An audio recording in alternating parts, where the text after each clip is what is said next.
the fact that we're still not having a sophisticated conversation about the role of whiteness in all this is part of the reason why I'm stressing it here. But I thought that was kind of a class point too, because he said, it's worth pointing out that like these Q people are living 2 miles from this project where people are sort of busy with their everyday lives and aren't necessarily like taking time off jobs to go fly to Washington, D.C., buy a whole bunch of like Trump gear, body armor, swag, Alex Jones supplements, all that bullshit. He was like, he was sort of within that place of where we've been before, which is sort of identifying the people at 1-6 as like fucking middle class motherfuckers, at least compared to the rest of the population. Yeah, very middle class. And when he comes back to the Spencer family, sort of like post-election, the storm never happened, and he's talking to the kid who's kind of like disappointed that the rapture didn't materialize, and the camera cuts to his sister, by the way, who looks bored as fuck with the whole thing. She's like falling asleep. It's kind of like it's akin to an economic bubble where like afterwards everyone's like, why did I spend so much money on cryptocurrency? But one of the things the kid says is the point, one of the points that Callahan ends on, and what the kid says is to answer the question like, what was it all about? Why did it happen? The kid was like, I think it was done to divide us, which I was like, whoa, imperial logic here. But the kid took it a step further, and he goes, because we wanted to be with dad, and he was outside in the backyard watching videos alone. Yeah. And we were in the house.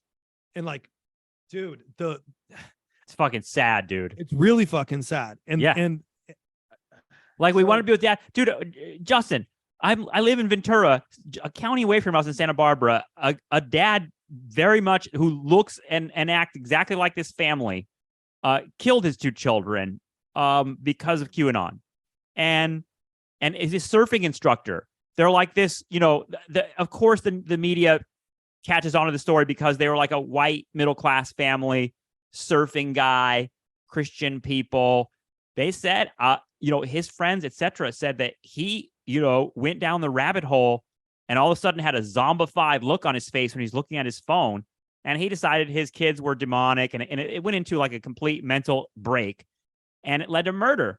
So like watching this, I'm like, just like, and I'm not saying that every Q person is going to murder their kids, but like there's something watching the kind of like mind control cult element of this was really disturbing, because you can see people go down into a place where their capacities for any kind of like reasoning is gone, and they're just locked into. And I know it's easy to be like, well, the people who are Kamala freaks are like that too, and liberals are all living in their bullshit world too. Yeah, they are, but like this QAnon shit is a lot darker and feels a lot crazier to me.